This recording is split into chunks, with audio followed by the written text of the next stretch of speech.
రే పోతుని మహేషు, ఏంట్రా గోవుల్ని పెంచితే హిందువులు అయిపోతారా? ఎరా అంత దీనంగా ఉన్నారా మీరు? ఆ? అవునులే, పశువులకి ఏం తెలుస్తుంది? హిందూ ధర్మం, సనాతన ధర్మం అంటే ఏం తెలుస్తుంది? తెలియదు కదా.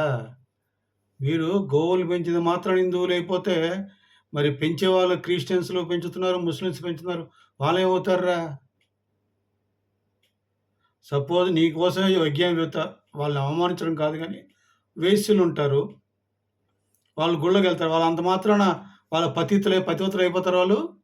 ఎరా చెప్పు, ఆ కడుపుకి ఏం తింటున్నావురా నువ్వు అసలుకి? పాపం జగన్మోహన్ రెడ్డి అంట గోశాల ఉందట, గోవులకు రోజు మేపుతాడట గడ్డి పెట్టి. ప్రజలకి ఏం చేయడు కానీ జగన్మోహన్ రెడ్డి గోవులకు మేపుతాడట. తోలి గొడ్డు మాంసం తినడం కోసమేమో, పనికిమాలినోడు. వీడంటాడు పైగా పవన్ కళ్యాణ్ ప్రాయశ్చిత్త దీక్ష చేస్తున్నాడుగా, ఆ ప్రాయశ్చిత్తం చేసుకుని తప్పు చేశాడుగా, తప్పు చేశాడని చేస్తున్నాడా? ఇలాంటి దుర్మార్గులు, దుష్టులు ఏదో పనులు చేస్తున్నారని, ముఖ్యంగా మీ జగన్మోహన్ రెడ్డి వలన నానా నష్టాలు, పాపాలు జరిగినాయి రాష్ట్రంలోని ప్రాయశ్చిత్త దీక్ష చేపట్టాడు. నీకు తెలుసో తెలియదో, పూర్వం ఋషులు యజ్ఞాలు, యాగాలు చేయించేవాళ్ళు రాజులు. వాళ్ళు తప్పు చేశారని కాదు చేయించేది. ఈ యజ్ఞాలు, ప్రాయశ్చిత్త దీక్షలు, ఈ ధర్మాలన్నీ చేసేది ఎందుకోసం అంటే ప్రజల రక్షణ కోసం, ప్రజల బాగు కోసం, పంటలు బాగా పండాలని, వర్షాలు బాగా పడాలని ఎంతో మంచి మనసుతోటి యజ్ఞాలు, యాగాలు చేసేవాళ్ళు. నీకేం తెలుస్తుందిలే, గొడ్డు మాంసం తినే ఎదవవు నువ్వు. గొడ్డు మాంసం తినేది నువ్వు, పైగా పవన్ కళ్యాణ్ గారు గొడ్డు మాంసం తినమన్నారు కాట. ఎప్పుడు చెప్పాడురా నీకు పవన్ కళ్యాణ్ గొడ్డు మాంసం తినమని? నీకు ఎప్పుడు చెప్పాడురా దుర్మార్గుడా?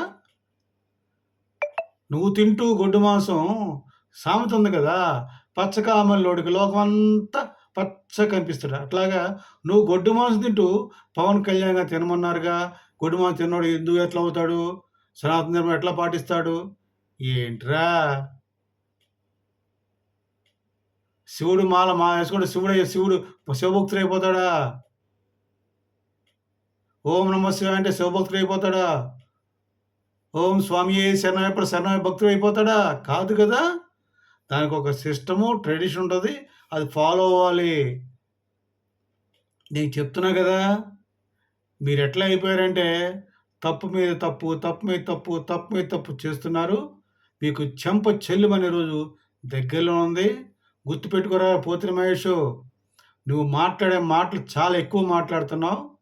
తొందరగా అమ్మవారు, సాక్షాత్ కనకదుర్గమ్మ అమ్మవారు నీ తన యొక్క ఉగ్రరూపం చూపించి నిన్ను నాశనం చేయకపోతే నా పేరు రాఘవరావే కాదు. ఎందుకంటే నువ్వు మాట్లాడే మాట, ప్రతి మాట అధర్మం, తప్పు. ఆ ధర్మం తప్పు నీకు తెలుసు, కానీ నువ్వు మాట్లాడే మాట, నీ యొక్క కుళ్ళు, కుచితం, నీలో యొక్క ఉక్రోషం చాలా తప్పు చేస్తున్నావు పోతిరి మహేష్. తెలుసుకో, మారు, లేకపోతే అమ్మవారి యొక్క ఆగ్రహం చవిచూడవస్తుందని తెలియజేస్తూ విరమిస్తున్నాను. దుర్మార్గుడా, నువ్వు నీ జగన్మోహన్ ఇద్దరు దొంగలే, మీరంతా దొంగలే. మీరు దొంగలు వచ్చి ఇంకొక దొంగ అని మీరు అరిస్తే కాదు. మంచి వాళ్ళు వచ్చి దొంగ అంటే నమ్ముతారు, వింటారు.